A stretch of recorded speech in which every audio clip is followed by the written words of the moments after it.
Hi guys, it's Chantal and this is Life Sorted, and thank you for stopping by today. I apologise for not having put up a video for the last 2 weeks. The little man got ill and he wasn't very well for about 10 days and it kind of threw everything off track. So I wasn't able to get any recording done or any editing done for this channel, which made me sad, but he is all better now. So I'm hoping that I can, from now on, we can resume normal service. I do feel like I'm a little bit, I've lost my vlogging mojo, guys. I was doing so well and I pre-recorded lots of videos and I was like really into it, and then he got sick and it threw me out, and I'm like, I need to get my brain back in the game. So I've kind of sat down and I've brainstormed a few ideas for some new content. One of them obviously is what I'm filming today for you guys.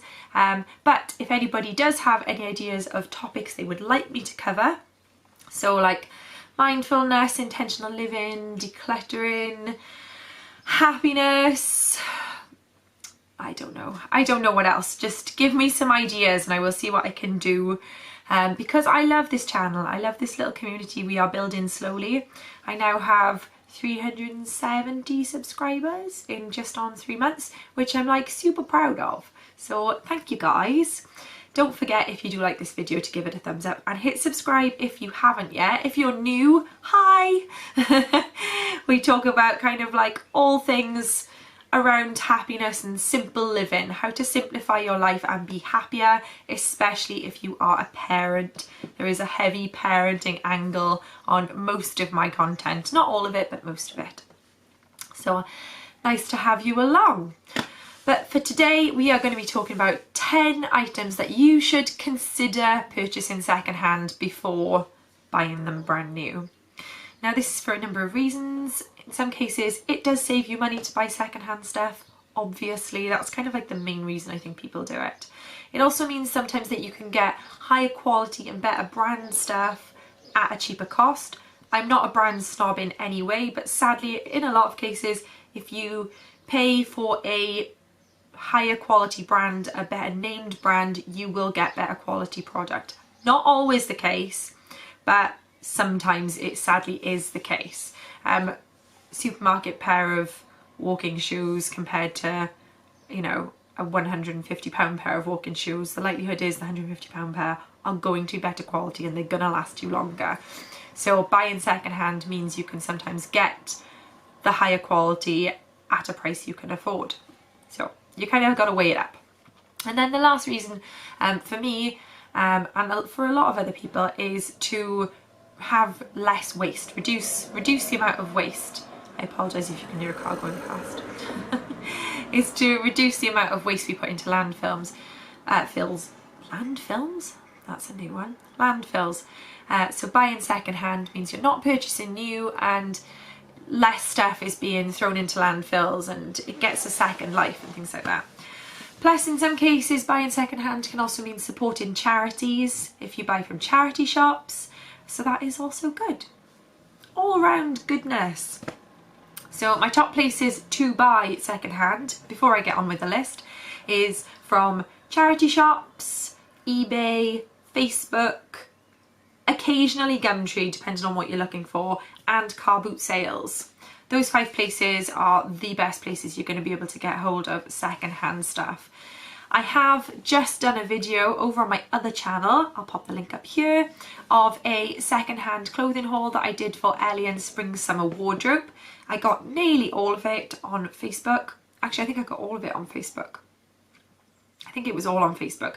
So from a group or groups called Next Offers Boys Clothing or something along those lines. So the idea is mostly that it's Next products, but occasionally other people, you can put other products on it. But I find these kind of specific groups tend to be really good for getting hold of kids clothing. I know that there's like a Scandi clothing one, there's a Next one, there's a designer clothing one, there's a few different branded ones purely for buying kids clothing, so they're really good. So let's get on with today's video. If you do hear any random noises, I do apologise. I have the window behind you guys and I have got it open today because it's really warm. It's grey today. It's been really sunny for the last few days. It is grey today, but it's really, really warm. So the windows are all open. They're all open. You also might occasionally see or hear this little person here. He's having a nap. If you guys do see him, he's just had his hair clipped and he looks a little bit ridiculous. We cut him back for the summer because he gets so hot. But he looks a little bit silly with all of his hair trimmed off. But you might occasionally see him pop up in the background. So today we're talking about 10 different types of items you should look for secondhand. And the first one is clothes, like I just said. So not just clothes for kids though, clothes for adults as well. Buying secondhand clothing is a great money saver, and it does, like I said, means you can get quality items at a cheaper cost. When I was a student up in Cardiff, the road that I lived on had like 8 charity shops. So I bought like the majority of my clothing from charity shops.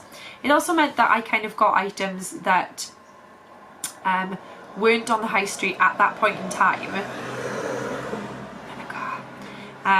which meant that I wasn't wearing the same stuff as everybody else. So you could still find stuff that was like on trend, because trends are always cyclical anyway. So if there was like a lot of polka dots at the moment, you will find polka dot stuff in the charity shops, but you'll have stuff that other people won't have.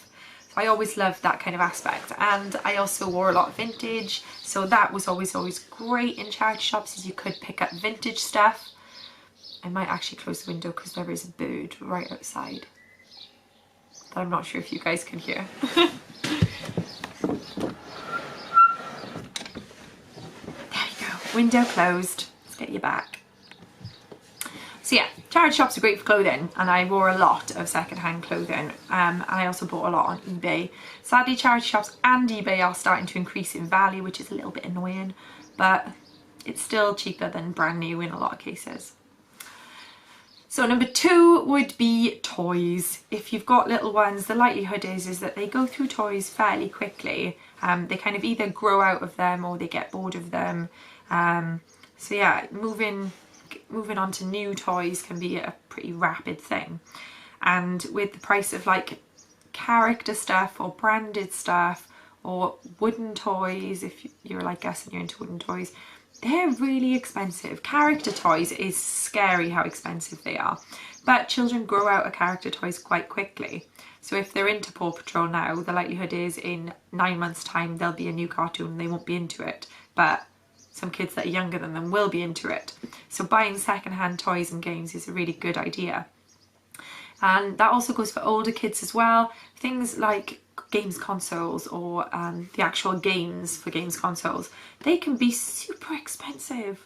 I was never into games as a kid. It wasn't really my thing, but obviously John, when we were together, was into his games console, and the fact that games for like the Xboxes were like 40, 50, 60 pound just like flabbergasted me. But he did buy a lot secondhand. Luckily, you can usually find them secondhand again online or on Facebook selling groups, or in places like Game and CEX. Great places for picking up games, console games. So that might be an option. The next one, again, if you are a parent or you're expecting a little one, baby items.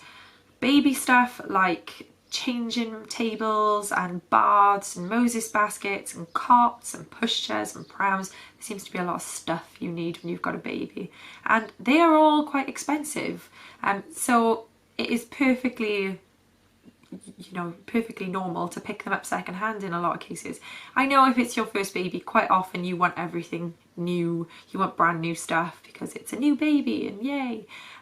But in all honesty, I was lucky and we got to borrow items off a friend, or we got gifted items from a friend that was secondhand, and it did save a fair whack.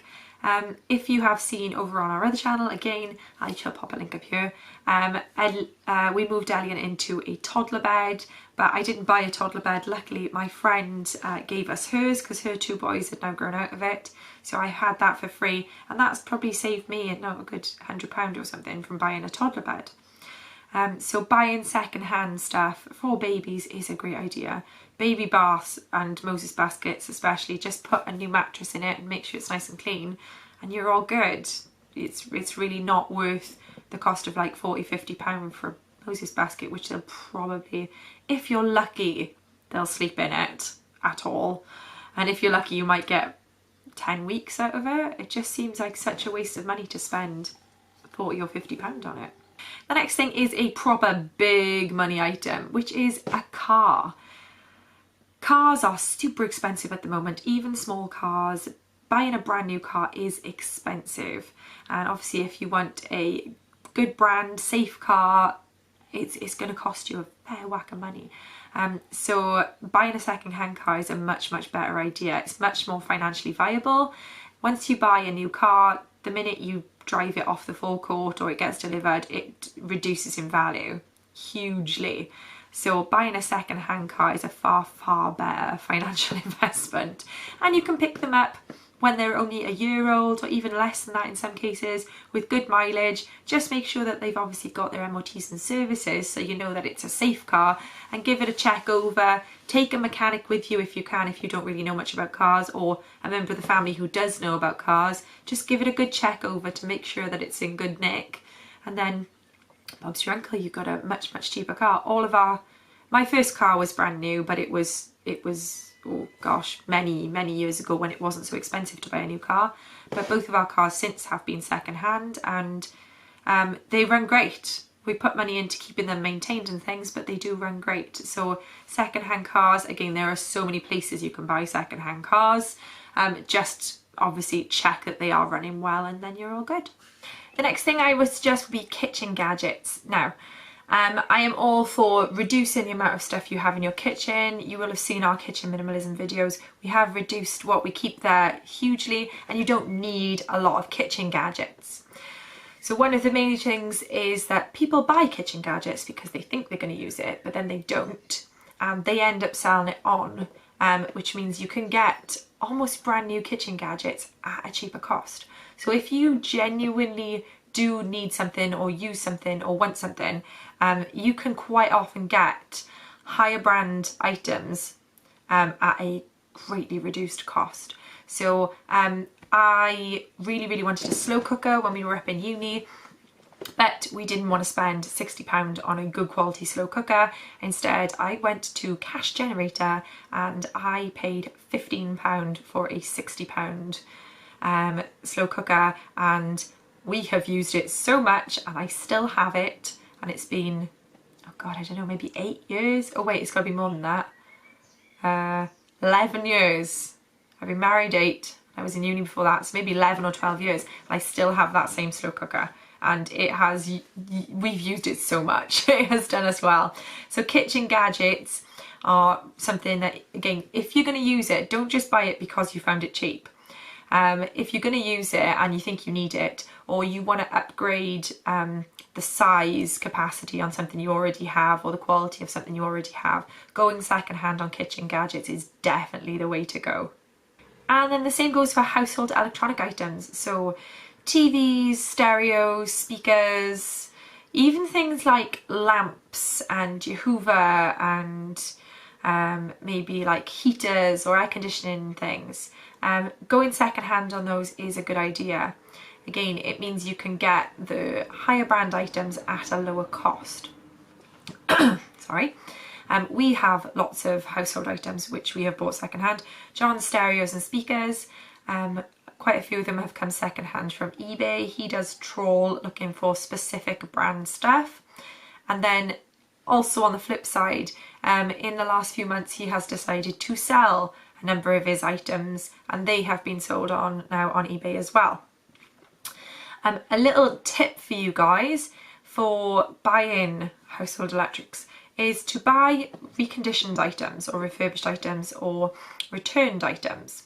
Now, some people kind of stray away from these thinking that they're faulty, but if you are buying these items from the manufacturers or, you know, the company that makes them, they won't be faulty. They will be perfectly fixed and in perfect condition. They might have the odd scratch or something on them, but they will be fully working, and they will usually come with a warranty just in case.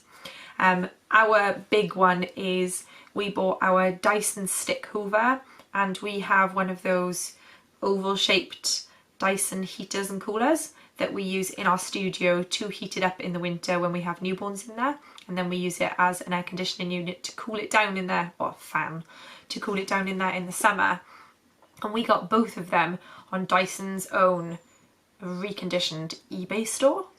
So check eBay for branded stores of their reconditioned and returned items, because we got them, I think they were probably close to like 40 or 50% off retail value, and they're perfect. There's nothing wrong with them. They both came with warranties for up to a year, I think, or 6 months, something like that, just in case there was a problem. But they're perfect, and we've had both now for well over 2 years, and they both work amazingly.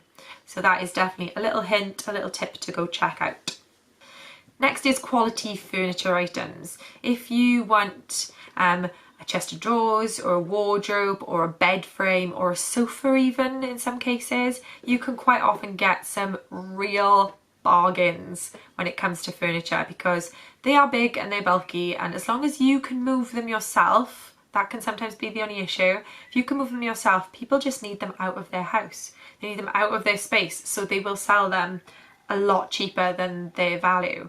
So we've picked up so many pieces over the years when we were living in Cardiff as students, and like after being a student we were living there.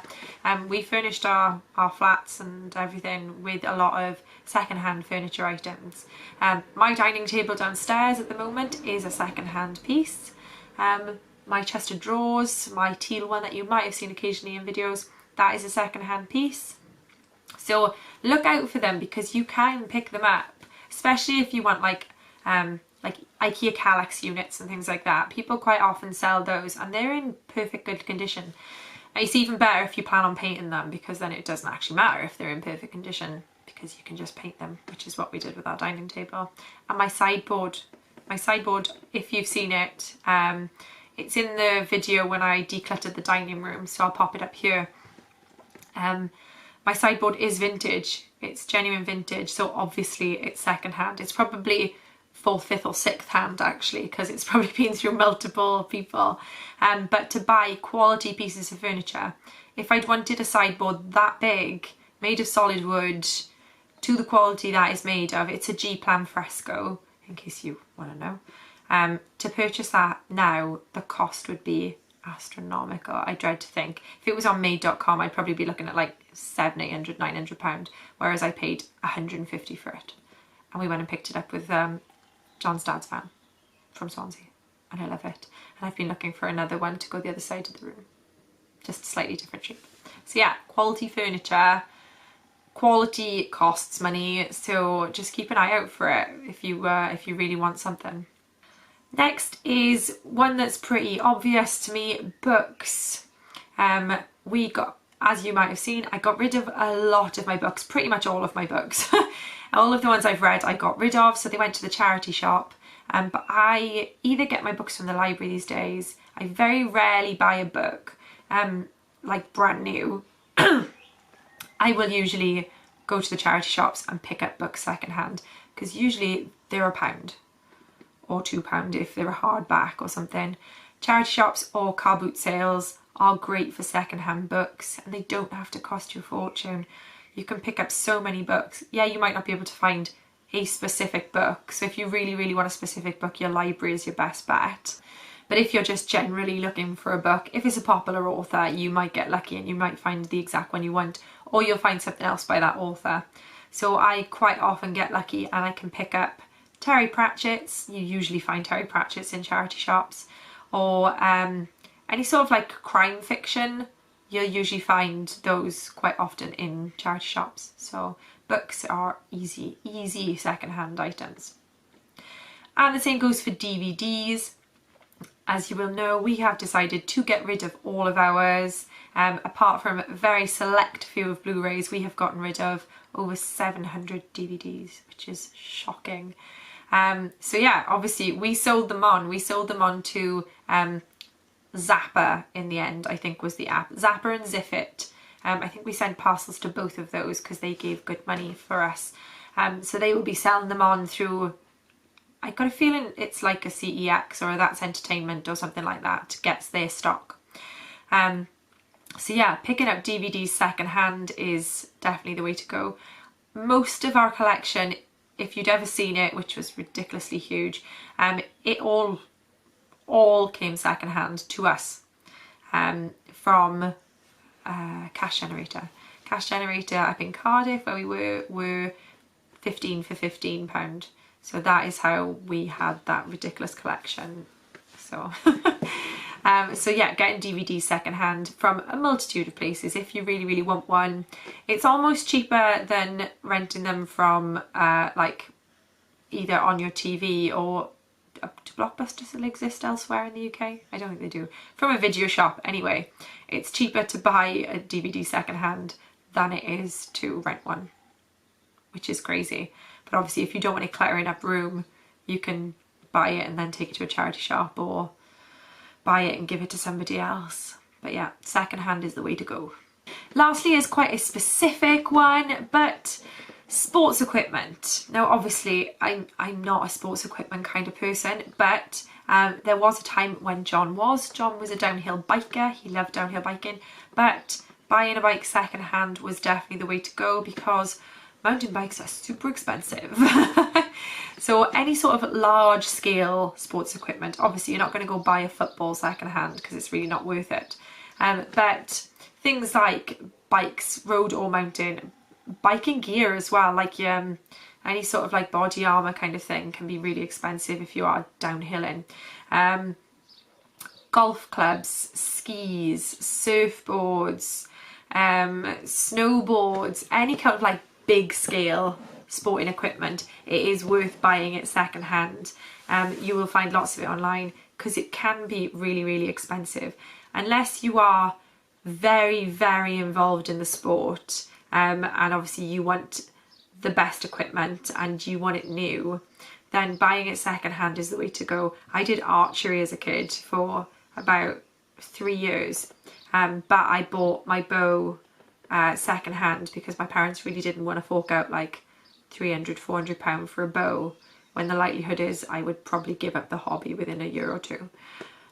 So yeah, buying it secondhand was the best way to go, and I think we spent like 120 maybe on my bow and my arrows, and the only things that I bought new were my safety equipment. So like my arm guard and my chest guard were the only pieces that we bought new because safety equipment is better to go new, I suppose. Everything else was bought secondhand. So guys, that is the 10 things that you should consider buying secondhand before you look at buying them new, simply to save money, produce less waste and get better quality items at a cheaper cost. So it is great for all the family if you can purchase things secondhand, because there's stuff that is for everybody in the family in that list. If you like this video, please do give it a big thumbs up, hit subscribe, leave me some comments and tell me what other topics you would like me to cover, and I will see what I can do, and I will see you guys again next week. Bye!